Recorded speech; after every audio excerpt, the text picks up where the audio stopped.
In case you missed it, Manchester City made it 4 Premier League titles in a row on Sunday, beating West Ham by 3-1. Undisputed, Pep's made for it. We are the greatest, formidable euphoria. What? Euphoria. Oh, yes. Euphoria. Euphoria. I've just been to the eye doctor as well. For more on this, let's welcome, shall we? Melchiot's with us, as is Kieran Gibbs and Gab Marcotti. I don't think it's the eye doctor. I think the brain doctor. Yeah, I think so. Maybe that's it. Lack of. You weren't here yesterday, Craig. Good timing. For a very good reason, because I knew that this weekend was going to be a washout. In the end, it wasn't quite the Aguero drama, of course, of years gone by. But it was tight. I mean, obviously, Arsenal were...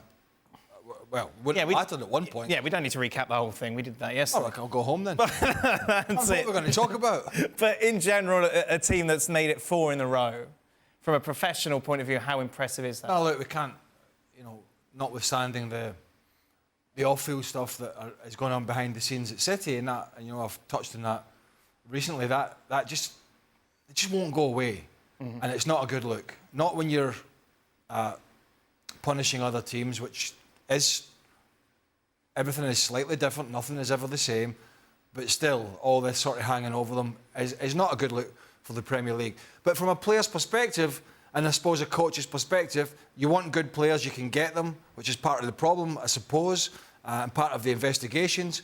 But from a player's perspective, you just do what you do on the field. That's the business of other people, and in the main, what they have done has been fantastic. I don't think they've been as good this year. A lot of the times they've got the job done. They've been pushed mightily by 2 teams, Liverpool and Arsenal, particularly Arsenal, all the way.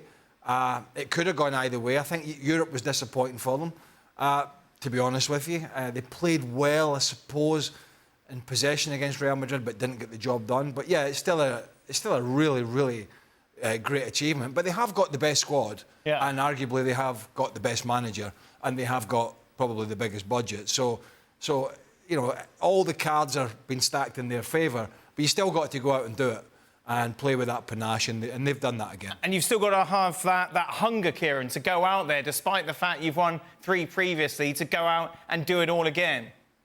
I was actually just going to say that, Dan.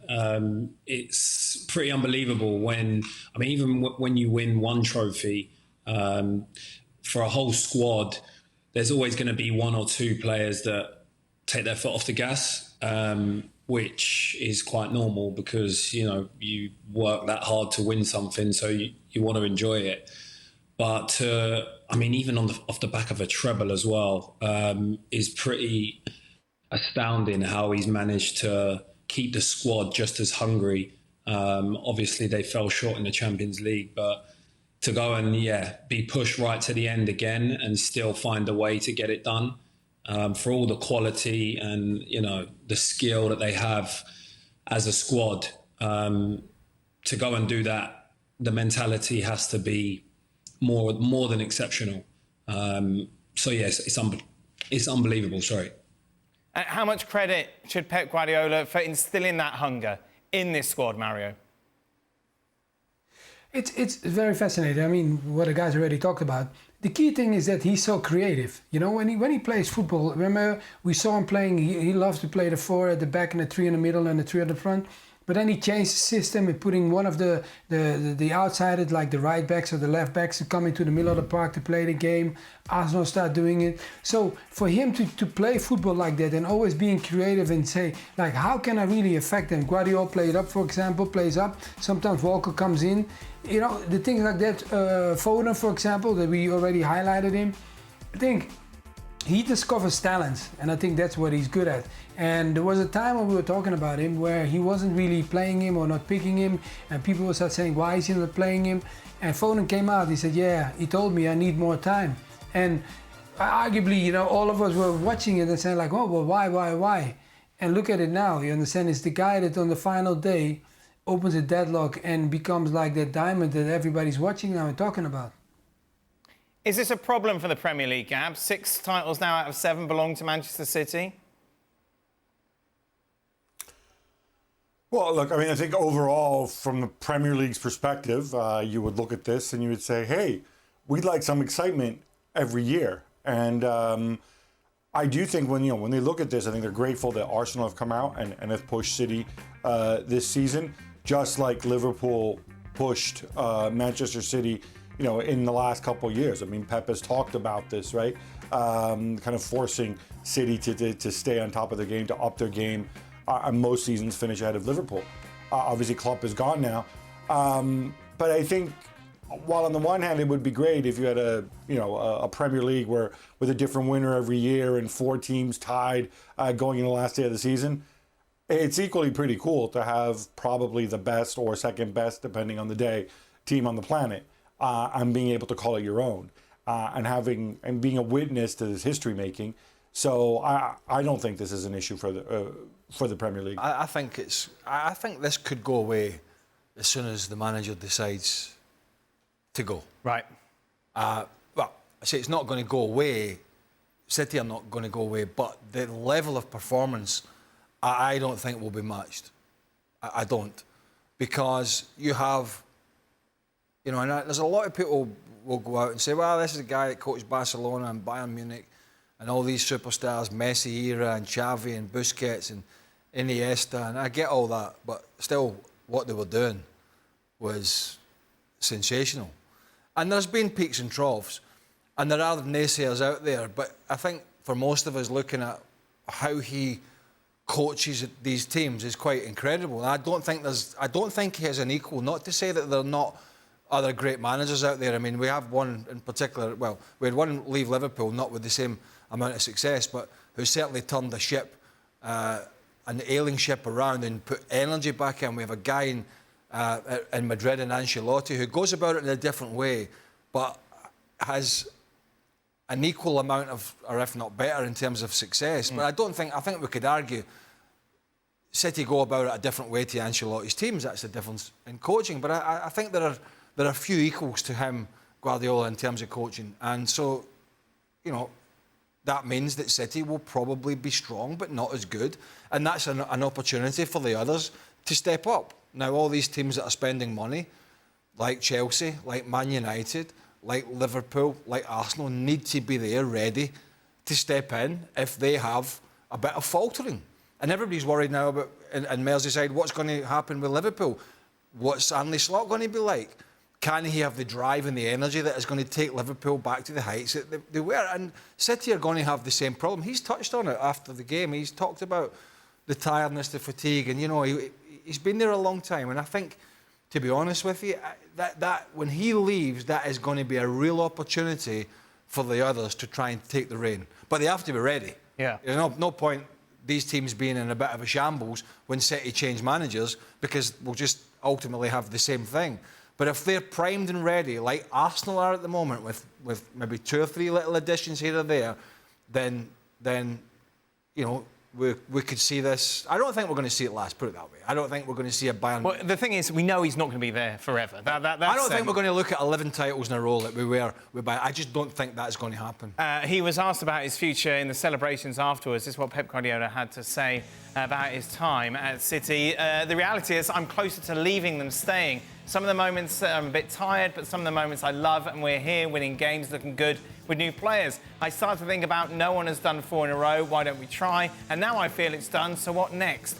Right now, I don't know what exactly the motivation is to do it. Interesting stuff there, Gab. Am I right? I think he's got 1 year left on his contract.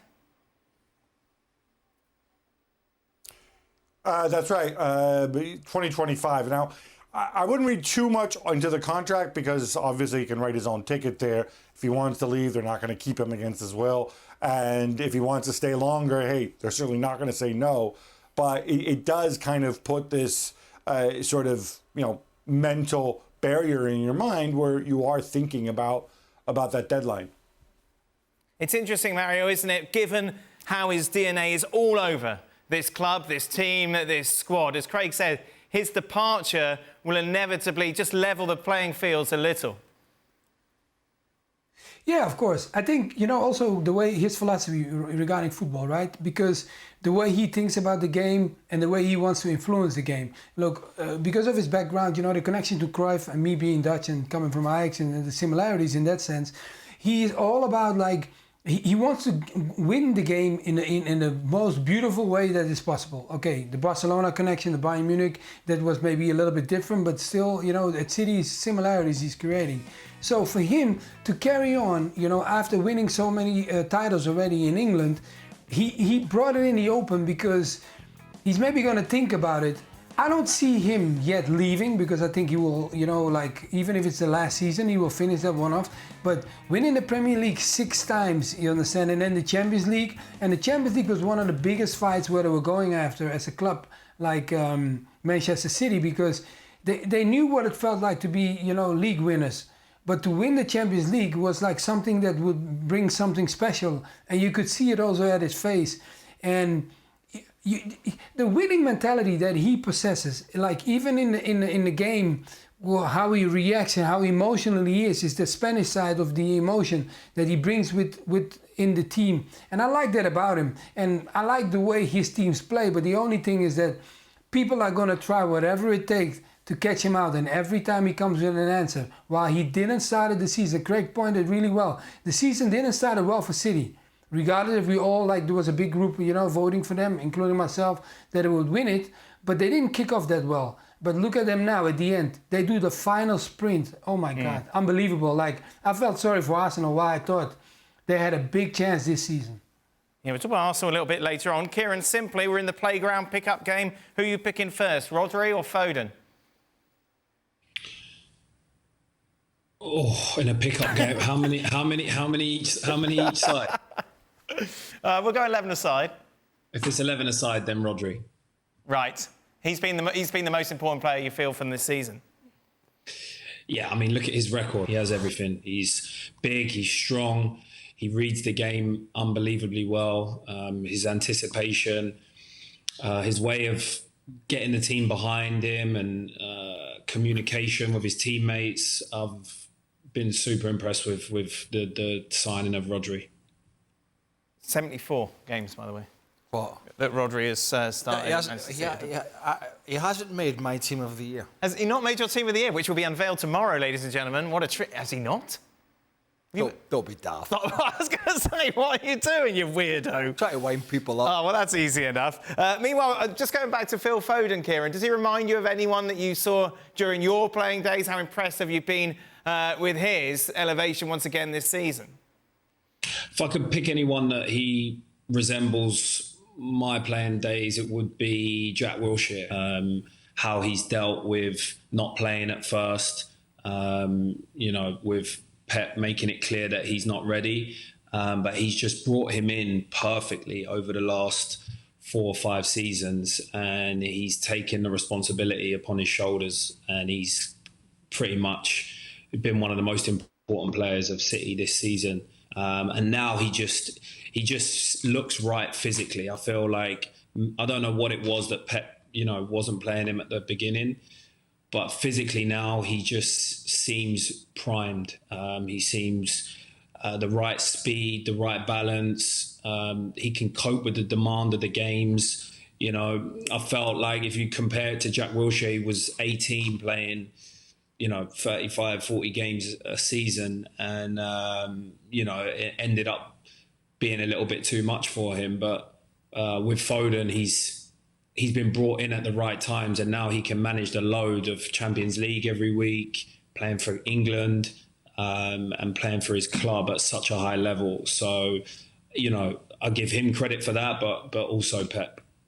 The only thing that could ruin it now are late nights in Manchester. Oh, no. He's professional, isn't he? Yeah. You can be distracted by that. You're allowed to enjoy yourself. Yeah, a little bit. Well, that's not nice of you to give him permission. A little bit more careful than yesteryear with the old yes. mobile phones around. But I'm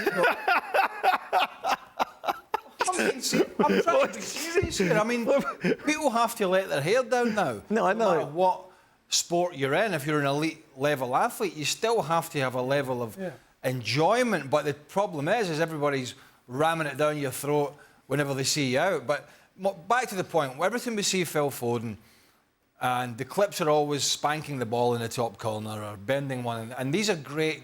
This is a great skill set to have amongst all the skill sets that he has and many others.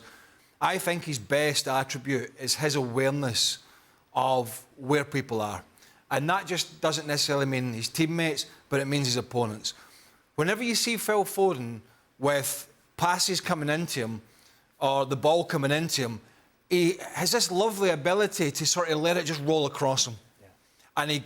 And that is an understanding. Not all the time. Sometimes he gets walloped, but not often. You don't see Phil Foden getting walloped often by somebody sliding in, because he's either dropping his shoulder, he's gone past him, or he's running in behind. But his awareness, but all these things we see, passes, goals, this ability he has to understand where the space is and how tight an opponent is and where to drop the shoulder and how to let the ball run across him. All these things that we were taught when we were in the youth teams, when I was at Chelsea and other clubs, the coach would try to drain it into you about body positions and all this sort of stuff and see the big picture.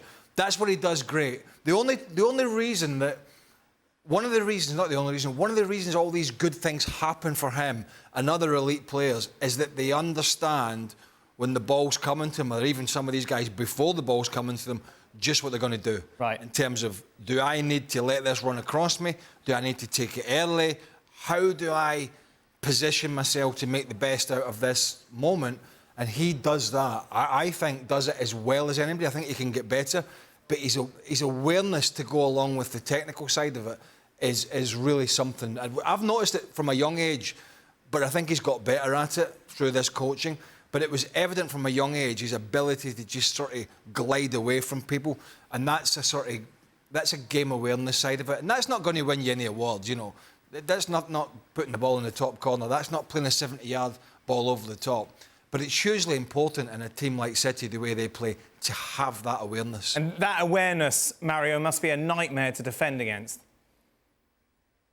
Yeah, it's very difficult because, you know, like how Craig says, you know, when you play against a player that is so aware what is his next move, and, you know, his body position, what he talks about, you understand, he's always open, you know, because when you play football, you always have to be in a position where you're open. Why? Because then you can go both ways. But if you close yourself up with your back always to the goal, you normally have that as a striker. But as a winger or a midfielder, you want to be open so you can advance the game as quick as you can.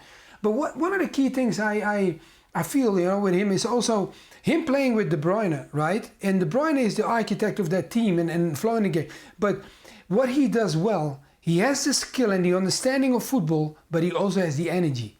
He does some of the work that he does, and he has to do that because, you know, getting himself in a team, and he had to work himself in a team and getting his respect that he earns now is working sometimes harder than some has to do. And the energy he puts in the game, the way he wins the ball back, the way he tracks you back, the way he runs after you, and then still have the ability and the power to run with it when he has to run with it. And I think the key thing, I always say that when you're that young and that successful and still can manage yourself to keep your hunger and stay calm, regardless if you're winning so much, I think that's the secret to his career so far, because he doesn't let it get to his head. He just keeps on going and wants more. And I think that's the beauty side of someone that's successful when you're that young.